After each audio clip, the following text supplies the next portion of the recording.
నమస్కారం, నేను Rojaramani. Please subscribe to Tree Media. సింహాచలంలో అసలు వెళ్ళి డైరెక్ట్గా మీది విగ్రహం చూసుకున్నప్పుడు ఎలా అనిపించింది మీకు? అసలు అది మాత్రం నిజంగా వండర్ అండి. అది నిజంగా థ్రిల్లింగ్. అంటే ఒకలాగా మనకి అసలు తెలియకుండా వెళ్ళారు కదా, తెలియకుండా వెళ్ళారు కదా. తెలియదు. మేము యాక్చువల్గా ఎలా వెళ్ళామంటే ఒరిస్సా చక్రపాణి గారికి లైఫ్ టైం అచీవ్మెంట్ అవార్డు ఇచ్చారు ఒరిస్సాలో. ఓకే, దానికోసం మేము ఒరిస్సా వెళ్ళాం. ఒరిస్సా వెళ్ళి రిటర్న్లో వైజాగ్ వచ్చాం. వైజాగ్ వచ్చి ఎప్పుడు వెళ్ళినా మనం నరసింహస్వామి గుడికి వెళ్తాం. అలాగే ఆ వేళ వెళ్ళాం. మార్నింగ్ లేచి తెల్లవారు వెళ్తే అక్కడ ఎవరో ఈ స్వచ్ఛ భారత్ ప్రోగ్రామ్ చేస్తున్నారు. ఓకే, ఈ క్లీనింగ్లు అవి చేసేవారు కదా స్వచ్ఛ భారత్ అని.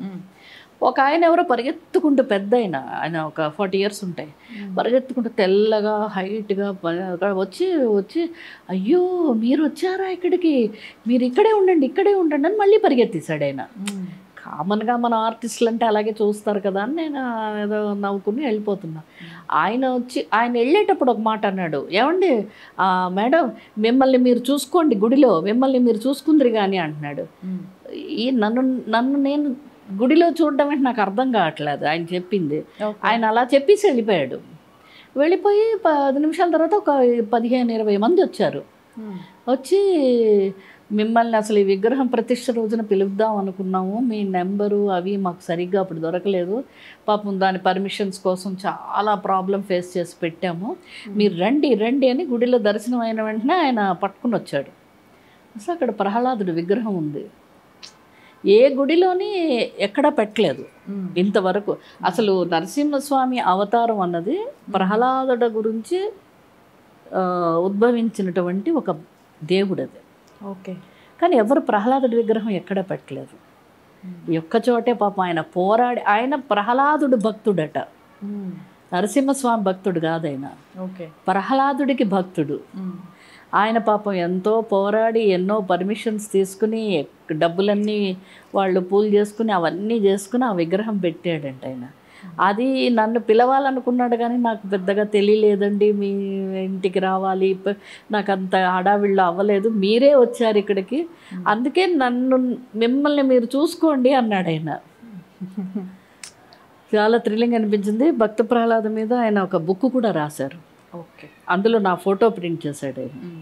బుక్ రాసి ఆ బుక్ తీసుకొచ్చి ఇచ్చి, నాకు నరసింహస్వామి ఒక ఫోటో తీసుకొచ్చి ఇచ్చి, ఆ ప్రహ్లాదుడికి నా చేత పూజ చేయించాడు ఆయన. ఆవేళ పువ్వులు అవి తీసుకొచ్చి ఇచ్చి పూజ చేయించి, కానీ ఆయన కరోనాలో చనిపోయాడు ఆయన. చాలా బాధ అనిపించింది అసలు. ఇంకా ఆయన గుర్తుగా ఫోటో అవన్నీ పెట్టుకున్నాను. కానీ సింహాచలం వెళ్ళి డైరెక్ట్గా భక్త ప్రహ్లాదుడిగా మీరు చూసుకున్న తర్వాత అసలు మీ అనుభవం ఏంటండి? తెలీదు. నేను స్క్రీన్లో వస్తానని రంగారావు గారు అని, అంజలిదేవి గారు అని మనకు తెలీదు. కొన్ని సంవత్సరాల తర్వాత రంగారావు గారి మీద జోక్ కూడా ఉంది.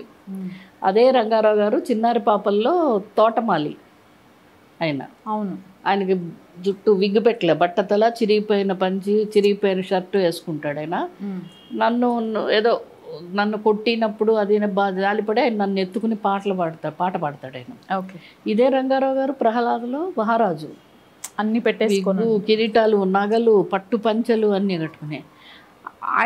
ఈయనని తెలుస్తుంది నాకు, మొహం తెలుస్తుంది, కానీ పాపం పేదోడైపోయాడు ఈయన.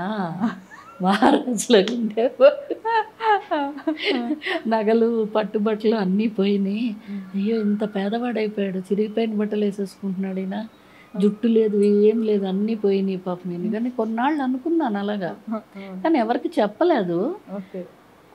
ఆ పిక్చర్ చేసిన ఒక 4-3 ఏళ్ల తర్వాత కొంచెం మెచ్యూరిటీ వచ్చింది కదా, అప్పుడు తెలిసింది అయ్యయ్యో ఈయన విగ్గు పెట్టుకుని ఇలా యాక్ట్ చేశాడా, ఇప్పుడు ఈయన పేదవాడు కాదు. భలే ఉంటాయేమో కదా మేడం అలాంటివి. ఎవరికి చెప్పలేదు నేను, ఆయన కూడా అడగలేదు, అయ్యో మీ అన్నీ పోయినాయా ఇలా అయిపోయారు అడగలేదు. అడిగుంటే పాప ఆయన ఏమన్నా. కానీ మేడం అసలు కెరీర్ పీక్లో ఉన్నప్పుడు ఆల్మోస్ట్ హీరోయిన్గా సౌత్లో చాలా బిజీ ఉన్నారు. ఆ టైంలోనే మ్యారేజ్ చేసేసుకున్నారు. ఎలా మేడం లవ్ మ్యారేజ్ అని తెలుసు, ఇంట్లో ఒప్పుకున్నారా? సార్ సైడ్ కానీ మీ సైడ్ కానీ ఒప్పించారా?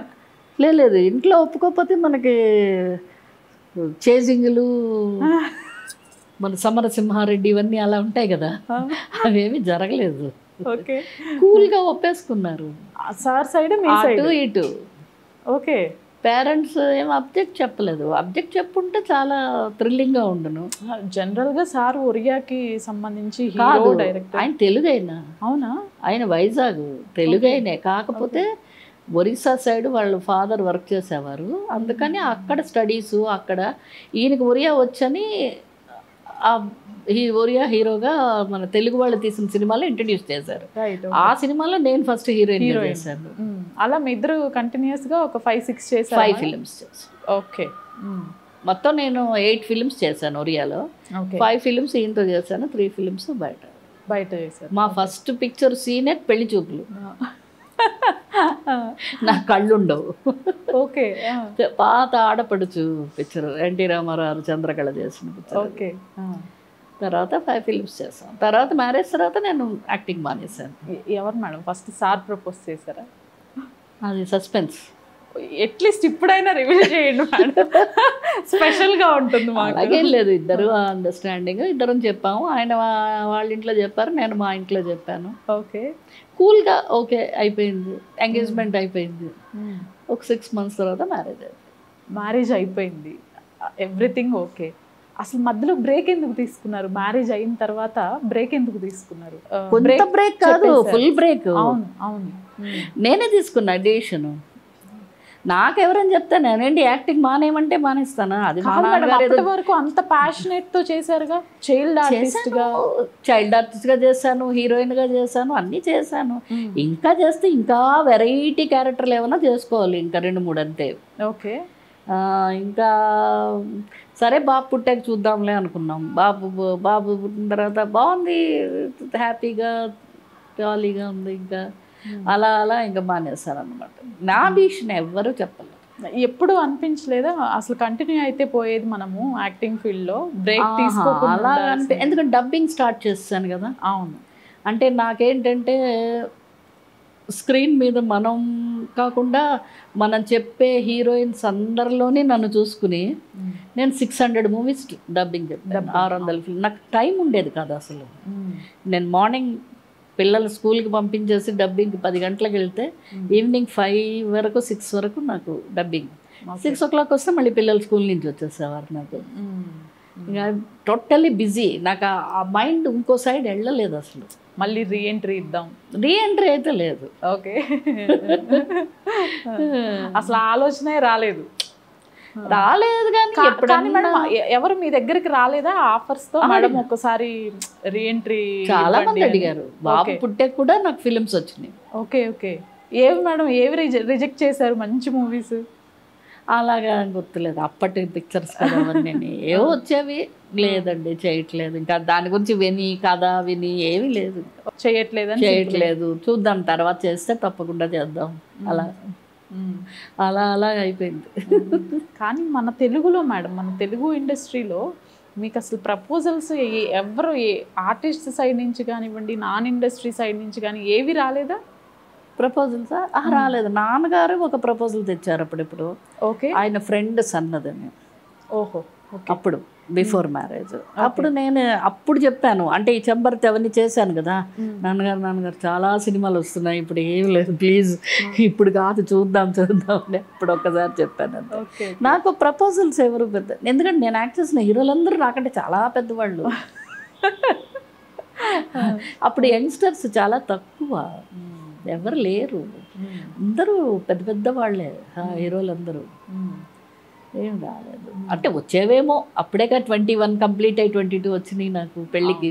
అవును, వచ్చేవేమో, మరి మ్యారేజ్ అయిపోయింది. మీరు 5 yearsకే యాక్టింగ్ స్టార్ట్ చేశారు, అవార్డు తీసుకున్నారు. తరుణ్ గారి విషయానికి వస్తే సేమ్, అంజలి ఫస్ట్ మూవీతోనే తనకి అవార్డు, నేషనల్ అవార్డు.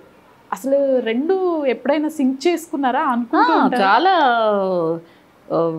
వండరే కదా అది. నేను ఫస్ట్ పిక్చర్కి ఢిల్లీ రాష్ట్రపతి దగ్గరికి వెళ్ళారు. బాబు ఫస్ట్ పిక్చరు రాష్ట్రపతి దగ్గరికి వెళ్ళి అవార్డు తీసుకున్నారు. బాబు ఫస్ట్ పిక్చరు రామోజీరావు గారిది మనసు మమత నంది అవార్డు తీసుకున్నారు. నేను ఫస్ట్ నంది అవార్డు భక్త ప్రహ్లాద్కి తీసుకున్నాను.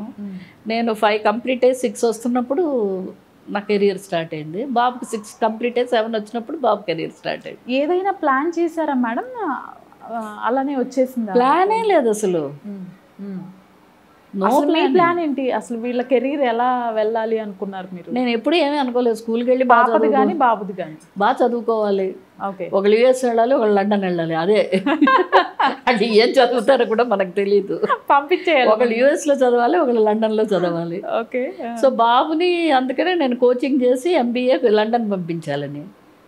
ఓకే. పాపను అనుకున్నట్టు యుఎస్ వెళ్ళింది. ఓకే. తను ఇంటీరియర్ డిజైనింగ్ చేసి వచ్చింది. బాబు కరెక్ట్గా కోచింగ్ తీసుకుని ఎంబీఏ చదివి వెళ్ళే టైంకే నువ్వే కావాలి ఆఫర్ వచ్చింది. ఓకే. దాంతో అది బ్రేక్ అయిపోయింది. ఒక 5 ఇయర్స్ అయితే లండన్ చాలా సార్లు వెళ్ళాడు అనుకోండి, అది వేరే విషయం. కాకపోతే మీరు చదువుకోవడానికి షూటింగ్కి వెళ్ళారు. ఒక 5 ఇయర్స్ అసలు నాన్ స్టాప్గా హిట్స్, అప్ అండ్ డౌన్స్ ఎవరికైనా ఉంటాయి. బట్ ఆ బ్రేక్ త్రో రావటం అనేది చాలా కష్టం. అవన్నీ చూశారు.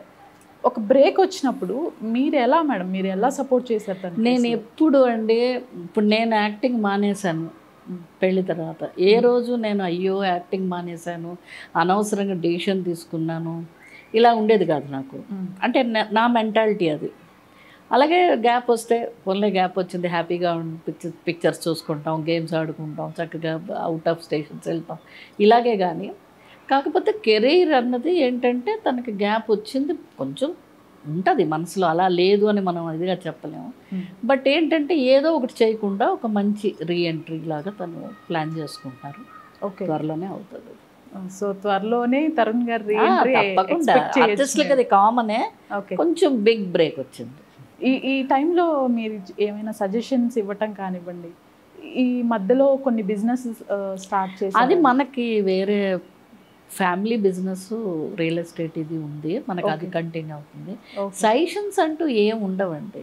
కాకపోతే మనం ఎప్పుడు కూడా నాట్ ఓన్లీ ఏదో సినిమాల్లో యాక్ట్ చేస్తున్నామనే కాదు, పర్సనల్గా కూడా మనం ఫిట్గా ఉండాలి, కొంచెం బాగుండాలి, అన్నీ కొంచెం ఫేసు అన్నీ చూసుకోవాలి. అంటే రిలాక్స్ అయిపోకూడదు. రిలాక్స్ అయిపోకూడదు. సో రెస్పాన్సిబిలిటీస్ అంటే అదొక్కటే కాదు కదా, ప్రొఫెషన్ అన్నది ఒకటి ఉంటుంది, అదర్ ఇది కూడా మనం అన్నీ ఇదిగా ఉండాలి. అదే అంతవరకే నేను పిల్లలకి చెప్తుంటాను, కానీ వేరే ఏం పెద్ద సజెషన్స్ ఏం చెప్పను. ఏముంటాయి పెద్ద చెప్పడానికి యంగ్స్టర్స్కి. వాళ్ళు కొన్ని మనం మెంటాలిటీస్ వాళ్ళే కొంచెం సింక్ అవ్వాలంటే కూడా కొంచెం కష్టమే, కానీ ఆల్మోస్ట్ చెప్పినట్టు వినే పిల్లలు.